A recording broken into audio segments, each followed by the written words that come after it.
ओम शांति। सभी प्रेम से बोलिए ओम शांति, ओम शांति।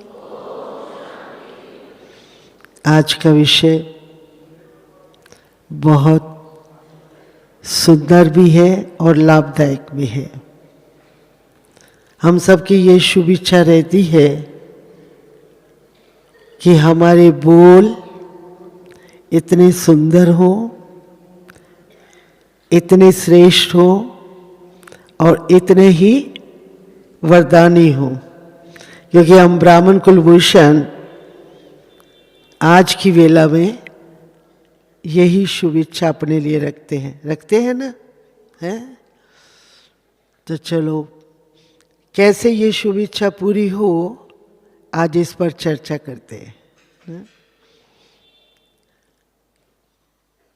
ये तो हम सब जानते हैं कि संयम और नियम मानव जीवन की शोभा है। अगर मानव अपने आप को श्रेष्ठ और महान बनाना चाहे तो उसके लिए संयम का होना भी बहुत जरूरी, नियम और मर्यादाओं का होना भी बहुत जरूरी है। जिसके जीवन में संयम है, मर्यादा है, नियम है, वही व्यक्ति महान बन सकता है। आप देखेंगे हमारी भारतीय संस्कृति के अंदर भी एक बात की ओर विशेष ध्यान दिया जाता है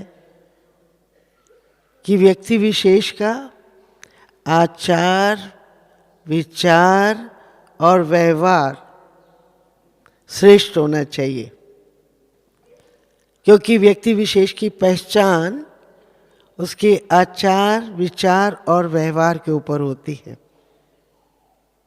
तो आज हम सभी महान महान पद्मा पदम भाग्यशाली आत्माएं हैं, जिनको उस परम शक्ति परमात्मा जो विश्व के परिवर्तक है, विश्व परिवर्तन की शुभ वेला में हम सब के अंदर ऊंची ऊंची स्मृतियां जागृत की है। हम सबको एक लक्ष्य दिया। क्या लक्ष्य मिला? कि तुम्हें मानव से देवता बनना है या लक्ष्मी नारायण जैसा बनना है, अर्थात सर्वगुण संपन्न, सुलह कला संपूर्ण, संपूर्ण निर्विकारी बनना है, संपूर्ण मर्यादा पुरुषोत्तम और अहिंसक बनना है। ये हम सब का लक्ष्य है। ये लक्ष्य सदा याद रहता है ना। आप देखें, ये प्राण बाप दादा इस लक्ष्य तक हम सबको पहुंचाने के लिए अनेक प्रकार के ज्ञान से, गुणों से, शक्तियों से, शिक्षाओं से सुसज्जित करते रहते हैं, नित्य सुसज्जित करते रहते हैं। और हम सब भी अपने आप को इस सांचे में डालने के लिए पुरुषार्थ तो करते ही रहते हैं। कहा जाता है कि व्यक्ति के मन में क्या है उसके चेहरे से पता लगता है। चेहरा जो है व्यक्ति का एक दर्पण है। एक व्यक्ति था जिसने महात्मा बुद्ध को नहीं देखा हुआ था, तो महात्मा बुद्ध के बारे में वो बहुत कुछ सुना था उसने। उसकी इच्छा होती थी मैं महात्मा बुद्ध को देखूं। अब एक दिन उनके सामने महात्मा बुद्ध जी दिखाई पड़े, परंतु उसको ये मालूम नहीं था ये महात्मा बुद्ध है। तो महात्मा बुद्ध से वो पूछता है, आप कौन हैं? आप कोई दिव्य शक्ति है? आप कोई ऊपर से उतरी हुई आत्मा है? तो वो बोलते हैं नहीं। फिर वो पूछते हैं कि आप कौन है, आप कोई फरिश्ता है? फिर भी वो कहते हैं नहीं। फिर वो थोड़ा उत्तेजना से पूछता है, फिर आप हो कौन? तो वो बहुत अच्छा जवाब देते हैं, मैं हूं स्वच्छ दर्पण। जो मैं अंदर हूं सो मैं बाहर हूं। मैं जो कुछ दिखाई देता हूं वो इस मेरी पर्सनैलिटी से, मेरे फेस, मेरे हाव भाव से आपको स्पष्ट दिखाई देता है।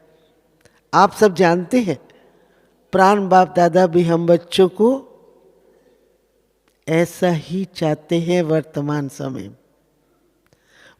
समय प्राण बाप दादा की यही शुभ इच्छा रहती है कि मेरे बच्चे, जिनकी वाणी बहुत श्रेष्ठ हो, मधुर हो, जिनकी दृष्टि नजर से निहाल करने वाली हो, वाणी परिवर्तन करने वाली हो। अब इस संकल्प को लेकर के हम इस पर थोड़ा विचार करते हैं कि वाणी कैसे संयमित हो सकती है। आप देखेंगे संसार में मान्यता किसकी है?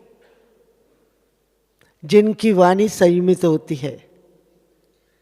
जो बहुत बोलते हैं, जो इधर उधर की गपशप बहुत लगाते हैं, उनकी वाणी को कोई इतना महत्व नहीं देता। और कईयों की तो ऐसी आदत होती है कि बिना मतलब के बोलते रहते हैं, बिना कोई प्रयोजन के बोलते रहते हैं। उनको कोई सत्कार की नजर से नहीं देखता है, जानता है, मानता है। तो आज अभी अभी भी हमने सुना कि वाणी की मधुरता का होना बहुत जरूरी है। कई ऐसे व्यक्ति हैं जो थोड़ी थोड़ी बात में कटु वचन बोलते रहते हैं, और वो कटु वचन बोलने वाले के व्यक्ति को अगर सामने से देखा जाए, उसका चेहरा कैसा दिखाई देता है? उसके चेहरे पर रौनक होती है? हाँ, होती है। उसके मुख पर मुस्कुराहट होती है, उसके मन में उत्साह होता है। आप देखेंगे कटुभाषी को के मन में ना उत्साह होता है, ना उसके चेहरे पर रौनक होती है, ना उसके चेहरे पर कोई मुस्कुराहट होती है। सदा उदासी, खीनता, सूखापन उसके चेहरे पर छाया रहता है। और ऐसे व्यक्ति को लोग अपना कोई आदर्श नहीं मानते। अपने सामने कोई उसको अपना उदाहरण मान करके, दिशा निर्देशन मान करके देने वाला, दिशा निर्देश करने वाला नहीं मानते। समझते हैं ये तो हमेशा ही व्यर्थ चिंतन में रहता है। भगवान कहता है कि तुम संसार में सबसे एक अच्छी पर्सनैलिटी बन जाओ, प्योरिटी की पर्सनैलिटी, रियलिटी और रॉयल्टी की पर्सनैलिटी बन जाओ, परंतु ऐसे खिन्न रहने वाले व्यक्ति को देखेंगे तो उसके पास हलचल खोखलापन ही होता, क्योंकि वो जो कमाता है वो सारा ही बह जाता है। किस आधार, कैसे? अपनी वाणी के कारण वह ऐसे कटु वचन बोलता है या ऐसे ऊंचे नीचे बोलता है, बात में पश्चाताप करता रहता है कि मैंने क्या किया, परंतु उत्तेजना में आकर वो बोल देता है। इसी तरह से आप देखेंगे कई व्यक्ति ऐसे होते हैं, उनकी वाणी के अंदर जरा भी मिठास नहीं होता, जरा भी कोई सार नहीं होता। अब जिसकी वाणी में न मिठास है न सार है, तो उसको लोग सुनते सुनते क्या करने लगते हैं, उब जाते हैं और उठना शुरू कर देते हैं। ऐसे ही आपने संसार में कई ऐसे व्यक्ति देखे होंगे जिनकी वाणी में कोई भी सरीलापन नहीं होता और ना कोई शिष्टाचार, ना कोई सभ्यता होती है। सभ्यता का एक बोल भी उसके मुख से नहीं निकलता, शिष्टाचार का एक बोल भी नहीं निकलता। वो जो आता है, जैसा आता है, जिस प्रकार का आता है, वो बोलते ही रहते हैं। और ऐसे व्यक्ति कभी भी माननीय, पूजनीय नहीं बन सकते। परंतु हम सब बच्चे पद्मा पदम भाग्यशाली हैं, जिनको प्राण बाप दादा ने सींच सींच करके एक सुंदर जीवन जीने की कला सिखा दी और सदा ही ये लक्ष्य दिया कि तुमको सर्वगुण संपन्न, 16 कला संपूर्ण निर्विकारी बनना है और तेरी वाणी संयमित होनी चाहिए।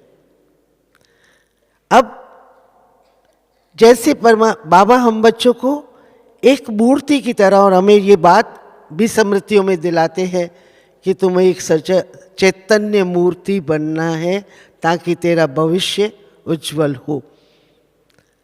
तो चैतन्य सुंदर मूर्ति बनाने के लिए संयमित वाणी का बांध बांधना बहुत जरूरी है।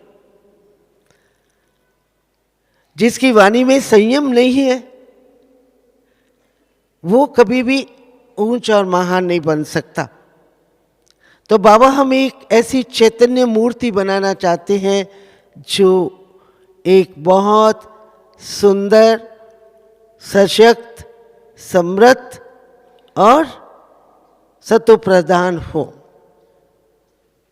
जिसकी वाणी से सदा क्या निकलता रहे, फूल की तरह, रत्नों की तरह रतन निकलते रहे। इस पर मुझे बताते हुए ख्याल आया कि जैसे आप देखें कि एक मूर्तिकार मूर्ति बनाता है, उसे एक दुर्गा की मूर्ति बनानी है, तो दुर्गा की मूर्ति के समान ही वो डील डॉल नैन चैन सब बनाता और फिर उसमें पवित्रता, सत्यता, दिव्यता का रंग उसके अंदर भर देता है। और वो साक्षी होकर के बार बार देखता है कि मैंने जो दुर्गा की मूर्ति बनाई वो सशक्त मूर्ति है, वो पूज्य मूर्ति है, वो दिव्य मूर्ति है, वो दर्शनीय मूर्ति है। तो जब वो बार बार साक्षी होकर के देखता फिर उसको पूर्ण करता है और अपने आप में संतोष लाता है कि भाई मैंने ये जो मूर्ति बनाई वो बहुत सुंदर, दर्शनीय, पूजनीय मूर्त है।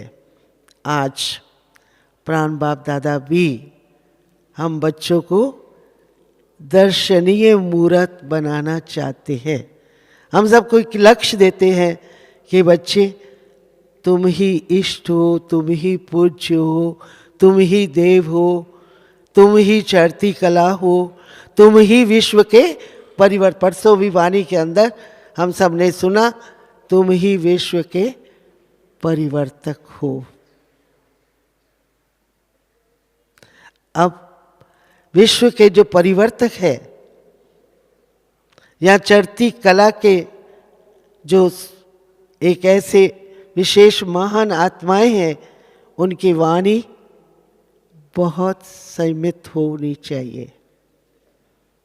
कहते हैं व्यक्ति विशेष की सुंदरता उसकी वाणी से है।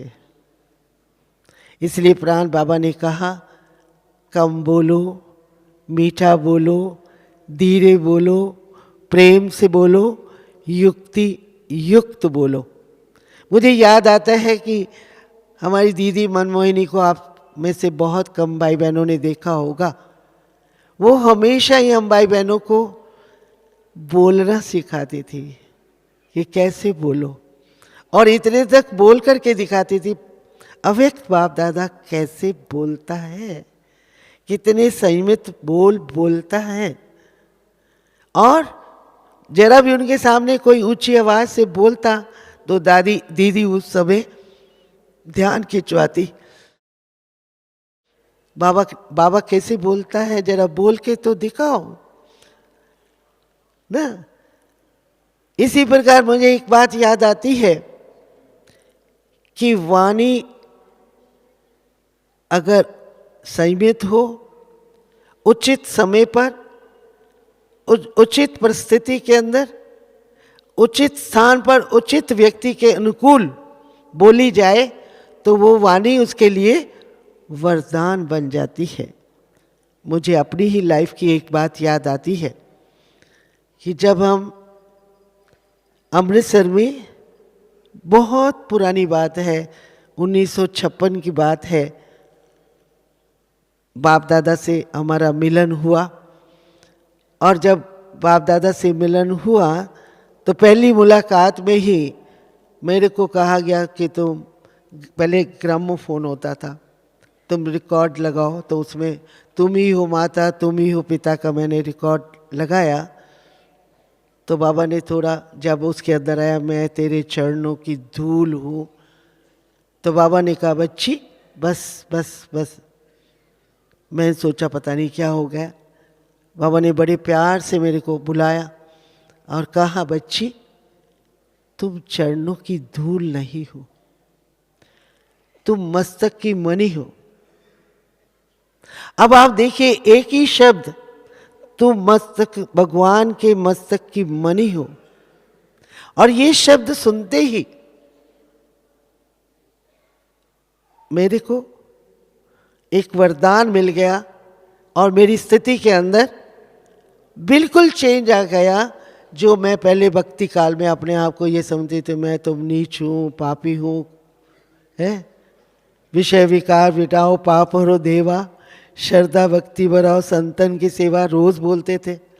परंतु जब इस बात की समृद्धि दिलाई गई, इस बात का वरदान मिल गया, वाणी से वरदान मिल गया, भगवान के मुख की वाणी से वरदान मिल गया कि तुम मस्तक, भगवान के मस्तक की मणि हो। मैं आपको क्या बताऊं, ये शब्द सुनते ही मेरे अंदर इतना रियलाइजेशन हुआ। और उसके बाद आज तक भी मेरे मुख से कभी ये नहीं निकलता कि मैं तो कोई कमज़ोर आत्मा हूँ।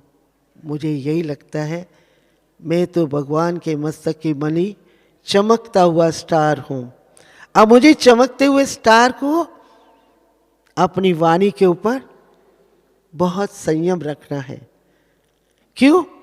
क्योंकि अभी वर्तमान समय समाप्ति की ओर जाने वाला समय है, संपूर्णता की ओर जाने वाला समय है, कर्मातीत अवस्था को प्राप्त होने वाला समय है। तो कर्मातीत अवस्था जो सबसे ऊंची अवस्था है, उस अवस्था तक पहुंचने के लिए वाणी बड़ी मन को बहाने वाली होनी चाहिए, दूसरों के मनोविकारों को दूर करने वाली होनी चाहिए, दृष्टि दूसरों के निहाल करने वाली होनी चाहिए, वाणी वरदानी होनी चाहिए। इस मुख से जो वाणी निकले वो दूसरों के लिए वरदान बन जाए। पर वो कब बनेगी? जब तक मेरे पास श्रेष्ठ कर्मों की पूंजी नहीं, पुण्य का खजाना नहीं है, खाता नहीं है, और अनेक प्रकार के खजाने नहीं है, ज्ञान का, गुणों का, शक्तियों का, दुआओं का, अनेक प्रकार के खजाने मेरे पास नहीं है, तब तक मेरी वाणी वरदानी नहीं बन सकती। तब तक मेरी वाणी सदा संयमित बोल नहीं बोल सकती, जो उचित स्थान पर उचित व्यक्ति को चाहिए हो। तो मेरे प्यारे भाई बहनों, हम सबका ध्यान बाबा नित्य खिंचवाते रहते हैं और सदा यही बोलते हैं, जो भी बोलो स्थान, समय, व्यक्ति, वातावरण, व्यक्ति के संस्कारों को देख करके बोलो। अब जो स्थान, समय, व्यक्ति के संस्कार, वातावरण देख करके बोलता है, उसका प्रभाव दूसरा रहता है। और जो व्यक्ति स्थान, समय, व्यक्ति विशेष की स्थिति को देखे बिना बोलता है, वो उसकी बात को कोई स्वीकार नहीं करता, उसको सुनने के लिए भी आनाकानी करते हैं। तो हमेशा इस बात का हम सबको अटेंशन रखना चाहिए कि हम जो बोले वो पहले तोले। कहते हैं ना, बोलने से पहले तोलो कि ये इस समय ये बात उचित है या अनुचित है। जिसको मैं ये बात कह रही हूँ वो इस बात को स्वीकार करेगा या नहीं करेंगे, इस समय इसकी मनोस्थिति क्या है। अगर वो गुस्से में बैठा है या कोई ऐसी परिस्थिति के वश है या ऐसे कोई कार्य के वश है, मैं उस समय बैठ करके उनको ज्ञान ध्यान सुनाने लगूं या कुछ वरदानी बोलने लगूं, तो वो मेरी बात को कुछ भी स्वीकार नहीं करेगा। जिस पर मुझे एक दृष्टांत याद आता है। एक राजा था, बहुत विद्वान और बहुत गुणवान थे। उनको एक लड़की थी, उसका नाम सुशीला था। उनकी पत्नी का देहांत हो गया था, परंतु जैसे लड़की राजकुमारी का नाम सुशीला था, वो सुंदर भी बहुत थी और संस्कार भी बहुत रॉयल थे उसके, जैसे बाबा हमारे संस्कारों को बना रहा है ना। पर क्या हुआ कि राजा ने दूसरी शादी भी कर ली। दूसरे के यहाँ भी उसको एक और राजकुमारी पैदा हुई। वो राजकुमारी थोड़ी सांवरी भी थी और संस्कार भी उसके इसी प्रकार के थे। पर रानी जो थी, वो पहली लड़की को सब लोग पसंद करते थे। उसके व्यवहार कुशलता भी थी, सब लोग उसको बहुत पसंद करते थे। उसका बोल चाल, उठना बैठना, बात करना, मर्यादा युक्त रहना। तो रानी को बहुत उससे ईर्ष्या होती थी, क्योंकि उसकी लड़की का व्यवहारिक जीवन भी सुंदर नहीं था और शक्ल भी सुंदर नहीं थी, तो कर्म भी सुंदर नहीं थे।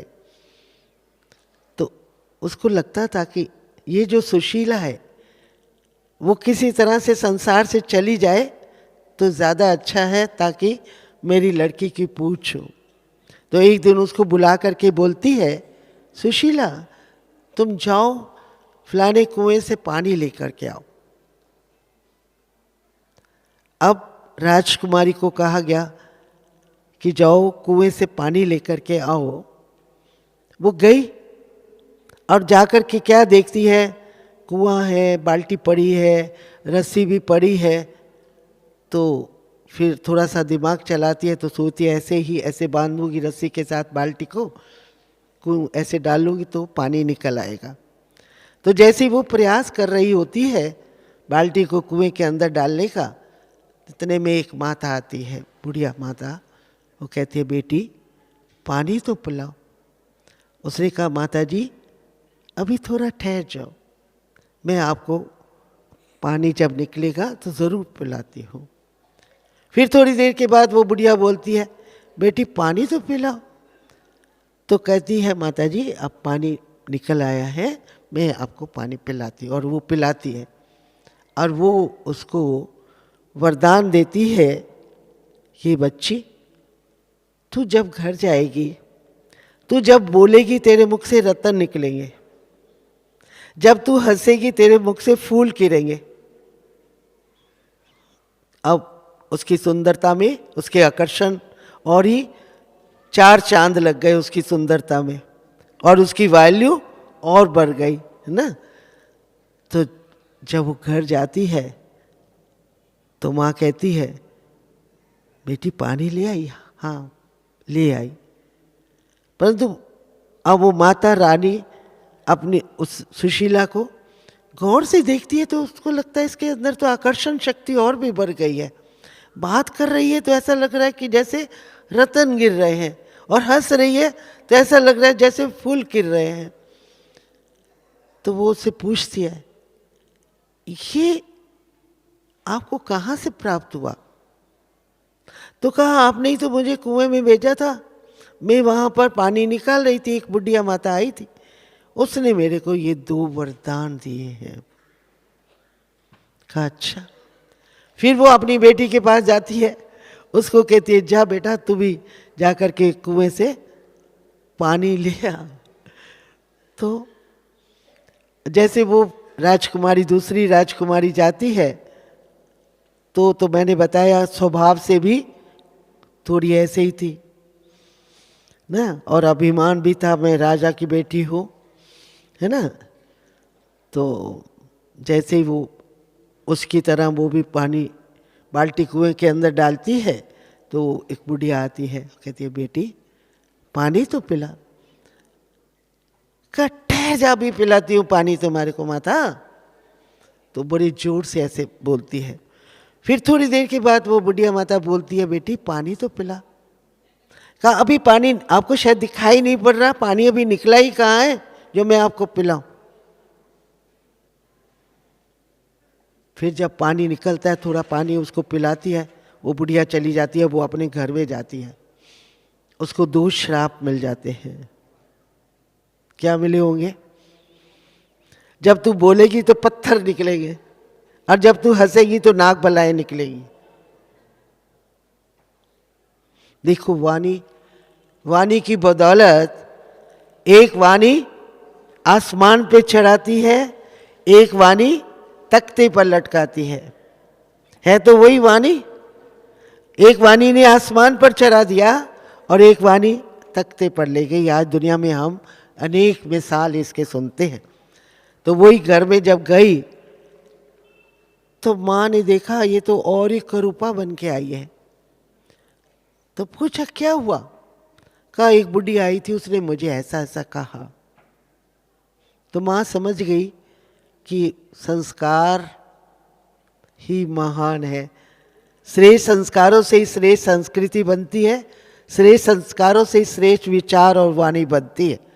अगर श्रेष्ठ संस्कार नहीं तो ना विचार श्रेष्ठ बनेंगे, ना कर्म श्रेष्ठ बनेंगे, ना वाणी श्रेष्ठ बन सकती है ना। तो मेरे कहने का भाव यही है कि आज हम सब जो एक श्रेष्ठ लक्ष्य को लेकर चल रहे हैं, दौड़ रहे हैं, भाग रहे हैं, है ना, अब उस लक्ष्य तक पहुंचने के लिए सबसे पहले जरूरी क्या चीज है? वो है वाणी की सुंदरता, वाणी के अंदर दिव्यता, वाणी में रूहानियत। वाणी के बोल बड़े मधुर, मीठे, धीरे, योग युक्त, ज्ञान युक्त, प्रेम युक्त, मर्यादाशील। कहते हैं व्यक्ति की वाणी बड़ी दिव्य और मर्यादाशील होनी चाहिए। उसमें सहनशीलता, शालीनता, प्रेम,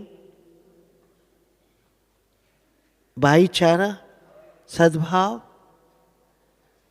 और उमंग और उत्साह भरे होने चाहिए। रचनात्मक होने चाहिए। ऐसे बोल कभी नहीं बोलो जो दूसरों का उमंग और उत्साह ही खत्म हो जाए, दूसरे भगवान से बेमुख हो जाए, अपने लक्ष्य से बेमुख हो जाए। ऐसे बोल कदाचित नहीं बोलो। हम अपने बोल के ऊपर बहुत कमांड होनी चाहिए। आप अपनी स्मृतियों को याद करो। भगवान ने हमारे अंदर, शिव बाबा ने, बाप दादा ने हमारे अंदर इतनी ऊंची ऊंची स्मृतियां जागृत कर दी है। ये बच्चे, तुम मेरे गुरु भाई हो, तुम मेरे मैसेंजर और पैगंबर बच्चे हो। तुम्हारा जीवन सभी बड़े बड़े धर्मात्माओं, बड़े बड़े महान आत्माओं से भी उत्तम है, देवताओं से भी उत्तम है। नेक्स्ट टू गॉड, है ना। तो बोल कैसे होने चाहिए नेक्स्ट टू गॉड के? दृष्टि कैसी होनी चाहिए? साकाश कैसा होना चाहिए? चेहरा कैसा होना चाहिए? कितनी उसके अंदर निर्मलता, दिव्यता होनी चाहिए, जो हम अपने पिता श्री ब्रह्मा बाबा में देखते थे, जगदम्बा सरस्वती में देखते थे, आज दीदियों दादियों के अंदर देखते हैं। आज आप देखिए, जिस दादी जी का, जानकी दादी जी का हम 133वां वर्ष मना रहे हैं। हाँ, कल ही हमने बहुत धूमधाम से मनाया। कितनी संयमित वाणी है उनकी। वाणी के अंदर क्या बोलती है वो भाई, मैं कौन, मेरा कौन है। जब वो बाबा शब्द का उच्चारण करती है तो मैं वॉच करती हूँ कि कितने दिल से, कितने अंतर मन से वो शब्द का उच्चारण कर रही है, और कितना लोगों के अंदर जाके वो शब्द घुसता है। कई तो ऊपर से उच्चारण करते हैं बाबा, और कई दिल से उच्चारण करते हैं। ऐसे ही ओम शांति शब्द है, कई तो ऊपर से ओम शांति ओम शांति ओम शांति बोल देते हैं, कई इसके अंतर में जानकर ओम के अर्थ स्वरूप में स्थित होकर के ओम शांति का उच्चारण करते, और जो अंदर में ओम के स्वरूप में स्थित होकर के ओम शांति शब्द का उच्चारण करते, उनके चेहरे की रौनक, रुहाब और ही प्रकार निराली होती है। और जो ऊपर से ओम शांति बोलते, उनके चेहरे की रौनक, रुहाब और ही प्रकार का होता है ना। तो हमें दादी जी को देखकर ये बात अपने अंदर जांचनी चाहिए, अपने आप का निरीक्षण करना चाहिए, अपने आप में स्वाध्याय करना चाहिए कि क्या मेरी वाणी सत्व प्रदान, शीतल, शांत हो गई, या मैं थोड़ी थोड़ी परिस्थितियों में, हलचल में आकर अनेक प्रकार के उल्टे सीधे बोल इस वाणी के द्वारा बोल देती हूँ। अनेक साथियों के बीच में बैठकर जब साथियों का संग लगने लगता तो पुरुषार्थ की बात तो पीछे करते, परंतु इधर उधर की बातें, निंदा चुगली, व्यर्थ चिंतन की बातें, व्यर्थ बातें अपने इस अनमोल बोल से कहते, तेरी वाणी अनमोल है, तेरी वाणी ऐसी सुमन, ऐसी वाणी होनी चाहिए जो मन को सुमन बना दे ना?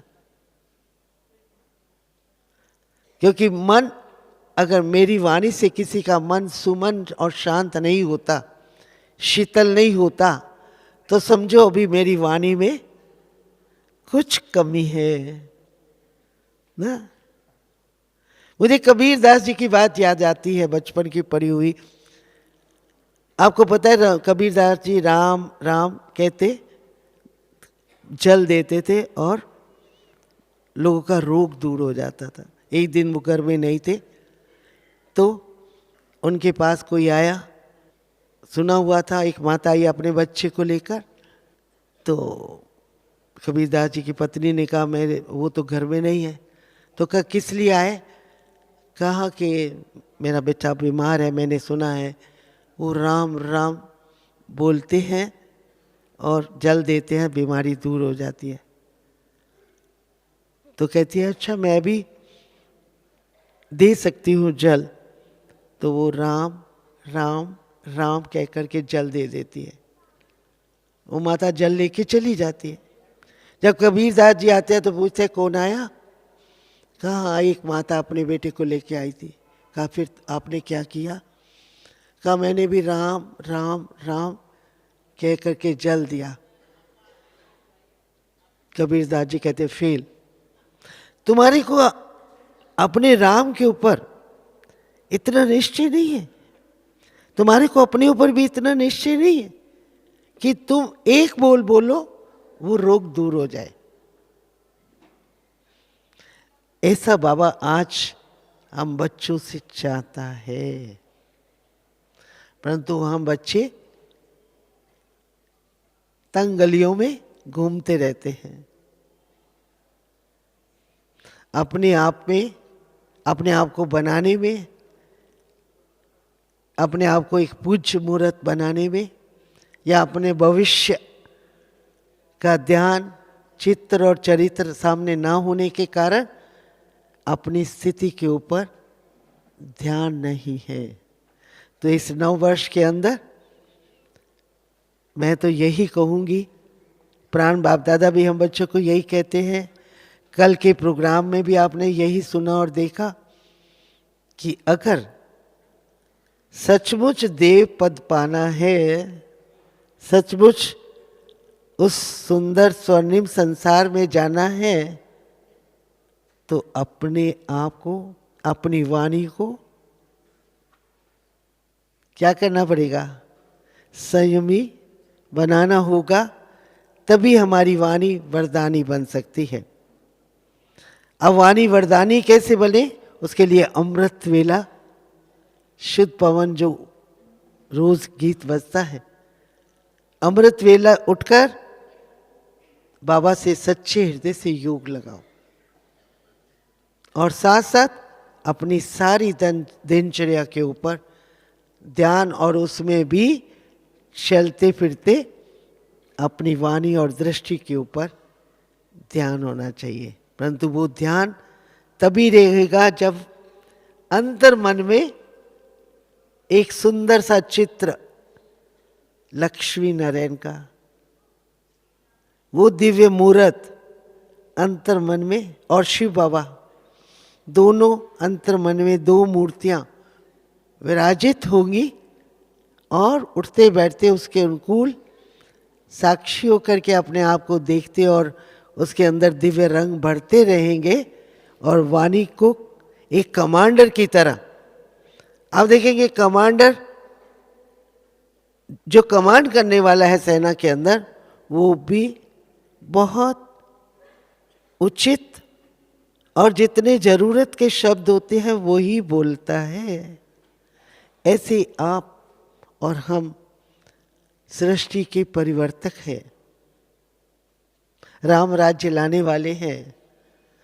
तो राम श्री कृष्ण जैसे गुण अपने जीवन के अंदर आने अनिवार्य हैं, जिसकी हम सबको रोज़ाना पढ़ाई मिलती है। अब जितना उसको मनन करोगे, चिंतन करोगे और बार बार उसको देखोगे, बार बार उसको अपनी स्मृतियों में लाओगे, उतनी मनोस्थिति ऊंची बनती जाएगी। मेरी 9 वर्ष में आप सबके प्रति यही शुभकामना और शुभ भावना है कि आप सब अपने अंदर एक सुंदर चित्र बना करके यहाँ से विदा होना, कि हमको ऐसी वाणी बोलनी है जो फूल की तरह, रतन की तरह हो। चेहरा ऐसा खुशनुमा रखना है जिसमें सदा ही मुस्कान हो, और दिल खुश मिठाई खुद भी खानी, अन्य को भी खिलानी है। ओम शांति।